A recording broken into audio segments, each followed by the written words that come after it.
Boring jobs are the same the world over. Doing exactly the same thing day after day after day can destroy you. The man who tells this story works as a bus conductor on a route between towns in Malawi. He has been doing this job for 9 years, but it feels like 100 years. At Chitakale, the bus, although already packed full, picks up a few more passengers and continues on its way. The road is wet, and the March rain beats gently but endlessly upon the roof of the bus.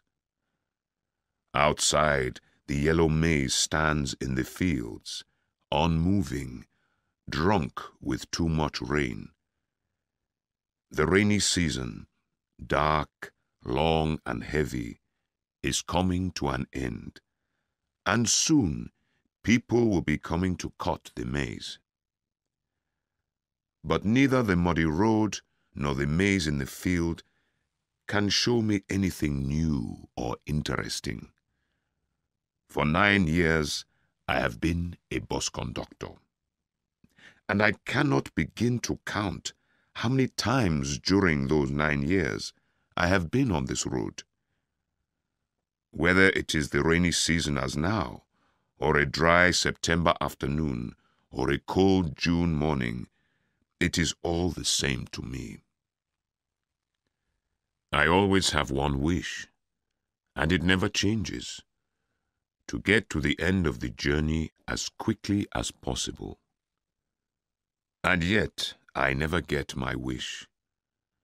I know the life history of every bridge, every stone, and every tree on the road from Limbe to Migowi.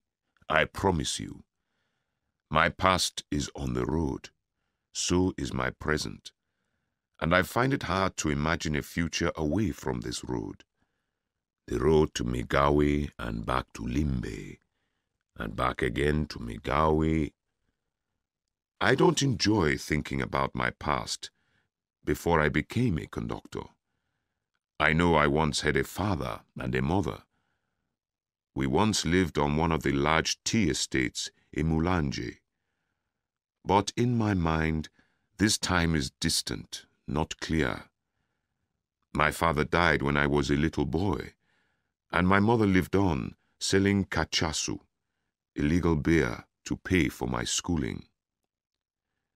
When she had finished doing that, she drank herself to death on the day I went home with my first pay. I also had an elder brother who went to work in the mines in South Africa. At first, we used to write.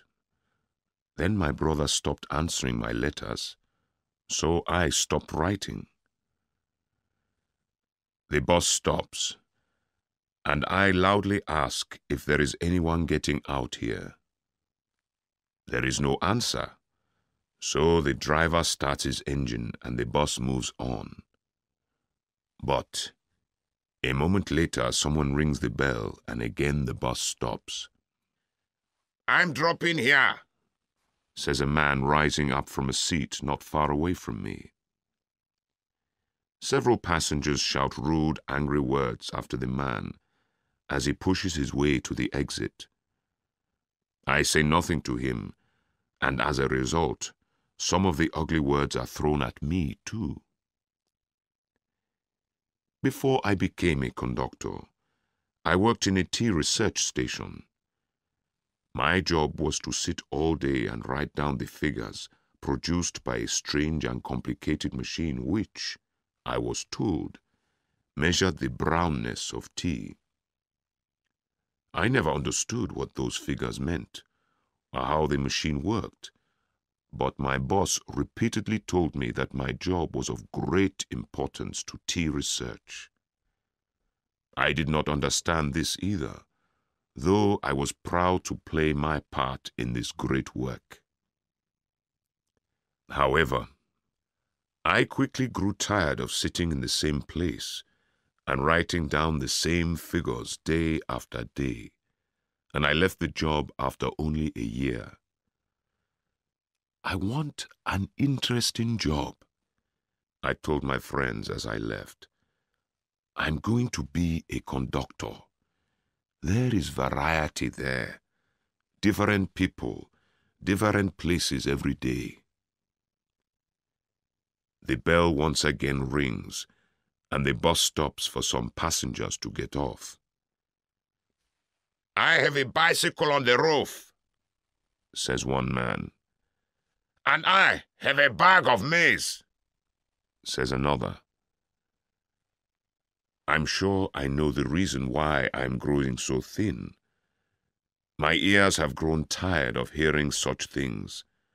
I have heard them hundreds, no, thousands of times. Maybe one day the passengers will be kind enough not to say them. The bus has reached the worst part of the road and is moving at walking speed. The driver swings it from one side of the road to the other as he tries to keep to the less muddy parts. Many a time the wheels go deep into the mud, and all the passengers have to help in pushing the bus out. "I wonder what time we'll get to Migowi," I say aloud without meaning to. The driver, hearing me, looks at his watch, ashamed. "By 5 o'clock we should be there," he says. The driver is a very old man, has been a driver for over 30 years, and should not still be working, although all attempts by the National Transport Company to make him stop have failed. No one understands why this strange old man, who is said to be very rich, prefers to go on working. I suspect he will die as soon as he is taken off the road. Behind the wheel, he looks full of life, but his eyes show the shadow of death. It is only the road that keeps him alive. The bus slides in the mud on a steep hill and nearly turns over.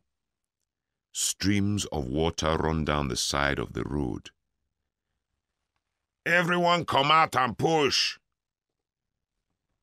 It seems to me that the road changes everybody. No one is free of it. Not just the driver, but all the passengers I have ever met. I feel sorry for them, but the thought worries me. I became a conductor in order to escape from a boring job and a cold, impersonal machine that measured the brownness of tea. But after 9 years, I do not find much variety in the brownness of men. Indeed, it seems to me that these are the same passengers that I left Limbe with on that rainy morning 9 years ago. That rude, talkative man has been on the same back seat for 9 years and is still telling the story of his business success. So too, that other man near the window, who smokes all the time but won't let the windows be opened. That crying child never seems to grow up. And there is that fat woman who cleverly pushes off everyone attempting to sit next to her. Yes, these are the same passengers, and it is the same road, the same journey without end. "Everyone come out and push!" The rain continues to fall, and the driver keeps swinging the bus from one side of the road to another to avoid the mud. The bus complains continuously under the heavy load of passengers, which never seems to get less. People get on and get off, but the bus is always crowded. At Kambenje, the bus stops to pick up a few passengers, wet with rain. Among them is a man wearing an old yellow raincoat. I look at him carefully as he gets on. Yes, indeed. My father. My father had just that hardened look on his face, that bent back from years of picking tea. And for the first time in these 9 years, I see before me a clear picture of my father, my mother, my brother, our little house on the estate, the fruit trees in front of the house, the red roof of the factory in the distance, and the black smoke coming out of it. Everything to the last detail. I hear the singing of the workers as they pick tea leaves in the fields, in their rough yellow raincoats, with baskets on their backs. I feel now, as I felt then, respect for these workers who, with their songs, make hard work and hard lives seem so pleasant. A feeling of joy suddenly fills me. I move over to where the man is standing and touch his shoulder. "Father!" I shout, and I feel the tears coming out of my eyes. I turn and smile at everyone in the bus, and I see my joy shining back from their faces. Oh, what a beautiful world! The sound of the rain on the roof and the complaining engine have become sounds of joy. The old man at the wheel has become happiness itself. The voices of the passengers and the crying of the child fill me with a wonderful feeling. Father! So my father and mother have never died after all. My brother has never had to go to South Africa, and I myself have never had to write down figures from a machine that measures the brownness of tea. But suddenly, the bus comes to a violent stop, and all the standing passengers fall over one another. I try to stay on my feet by holding on to the man I had called my father. But he is already falling, and he pulls me down with him. Everything in my dream disappears. I seem to be coming back from the dead as I and the man I had called my father help each other to our feet. "Everyone get out and push!" The bus has once again got trapped in the mud. The 2 front wheels are in so deep that it is going to take hours before we can continue. "By 7 o'clock we should be at Migowi," says the driver, when we have finally succeeded in pulling the bus out. Once, those words used to calm me down. But now, as I hear them, I feel cold all over. The idea of arrival has now begun to frighten me. I say nothing, and instead look at the maize in the fields outside.